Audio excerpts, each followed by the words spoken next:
You'll own nothing and you'll be happy. I'm sure you've all heard this term by now. It was a couple years ago. If I'm not mistaken, it was the World Economic Forum, or one of those. It wasn't Hans. It was the some girl who was up on stage, and they were talking about how everything's basically in the cloud now, and everything's rented. You don't have to buy your movies anymore. You don't have to buy your music or your games. Oh joy! Um, and over the past 15 years or so, as everybody's moved to streaming services and keeping their data in the cloud, things like that, I've been very resistant. I've always kept my goods on my hard drives, physical hard drives, and don't really trust keeping all my data and information online, even though I have to in a lot of cases. But more than that, I've kept the physical copies of my CDs, physical copies of my music collections on my hard drives, and my cassette tapes even. And I still have a couple thousand records. I still collect them because I like physical media. I like to know, even if there's only, DVDs are kind of an exception because I like watching movies, but I'm not the kind of guy who will watch one more than, maybe once every 5 years at most. I have friends that rewatch movies. That's fine. That's not my thing. So keeping DVDs around is kind of pointless, but I still have, probably 100 of those. And when my buddy gave up his DVD collection, I remember saying I wanted to buy them off him because I knew this day would come where we're at right now, where people are starting to now buy physical copies again. And this surprisingly wasn't triggered by music or by movies so much as games. Many people in the gaming community, I used to buy games, I'm well aware of what they cost. And nowadays, you're not even buying a physical copy for like $50. You're spending like 60, $70 or more, and you're getting a digital copy that could be pulled at any moment. It's the same way people subscribe to Disney for their movies, but they won't play some of them because then they have to pay royalties to the people. These corporations are just greedy as hell. There are really no exceptions. I haven't seen any of these large corporations which have monopolized everything from movies to eyeglasses to healthcare to the music industry. All of this has just been corralled into these what a lot of people call the techno-feudalism. So feudalism being back when we were serfs. Basically, you were born as a serf. You worked the land for the lords. That's just the way it was. The lords used the serfs because the serfs needed the land to live on, so they'd get the land but from the lords by working for them. This is, as somebody I heard compare this exactly to being a YouTuber. For those of you who make money off of YouTube for a living, you know that you're giving half of the money that you make, even donations, to YouTube. And this is why people have, used like Patreon and some of these other companies. But it doesn't matter how you get paid out, that you get paid out through PayPal. They get their percentage. This has been the way it's been on eBay for years, selling things, or Amazon now. Amazon goes a step further. If you have a good product you invented and you put it on Amazon, they've been known to actually have their patent copyright trolls basically, make an exact generic version of your product and then start selling it. So when you even Google that product name, it comes up with the Amazon generic version. Like, these are some of the most cutthroat tactics to just squeeze another dollar out of the people, right?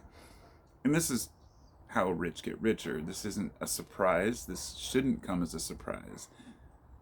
For some reason, people trust billionaires now. I guess there have never been so many in the limelight that are making false promises, but when you see a person who owns these companies, getting involved in politics, like the Mark Zuckerbergs of the world, use the Facebook for an example. If you go on the Facebook, if you go on Facebook and you post something that's maybe controversial, you get your page shut down. So you're at the whim of them. The same way that if I sit here and I start talking about COVID and I go into detail about my thoughts on the shot or Maybe I start talking about, a political view that somebody doesn't like. My video could be not just demonetized, which is fine with me, but if I was making a living off of this and I had my video demonetized and I'd spent like a week editing it, yeah, I can see how YouTubers get very flustered at that, just for having a sensitive topic. And here's where it's at. People are afraid to talk about certain topics because they don't want to either have their post removed, have their channel get a strike, or in the world where people don't even post online, you're afraid to say certain things at work because you don't want to get chastised or fired.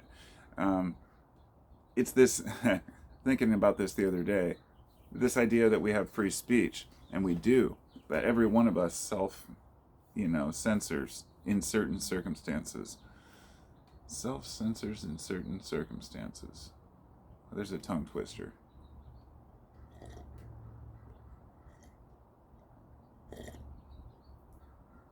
But more to the point, I've often thought, what if there was a high altitude nuke or some circumstance? It could even be an explosion of some, cosmic body, a meteorite, right? A meteor, rather, explodes in the atmosphere, and somehow it affects the Earth's electromagnetic field and takes out the internet for a period of maybe days, or God forbid, weeks or months. Can you imagine how much that would just disrupt not just human communication, but our ability to transport goods, our ability to watch or listen to anything, to get information? Like, I still have ham radios and stuff like that. Like, I'm ready if there's ever an emergency to get my news and information, but really that's not the point, right? You can know what's going on, but still your whole life is online. And it's weird. It's just a weird thing. Like, we're not even producing physical goods anymore. You see? Even the art that we make and the music we make is completely synthetic. Like, music that's made completely with, there's a whole, crap load of different apps, but can't remember the one my son uses. But there's, let's say that you're not using any physical instruments, right?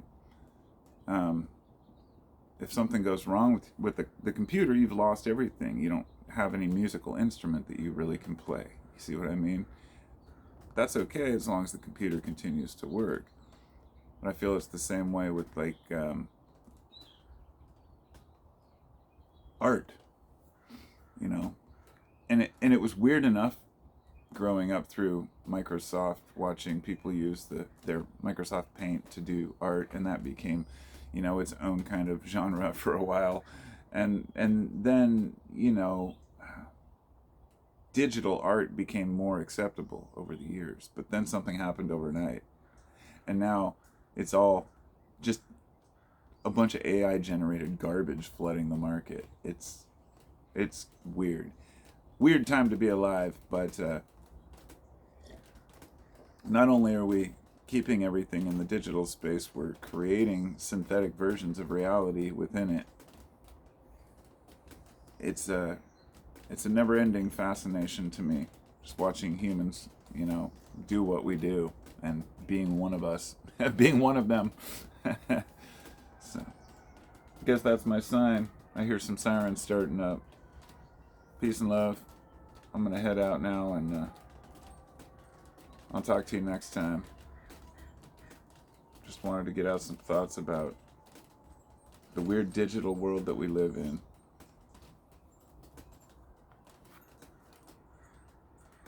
Peace.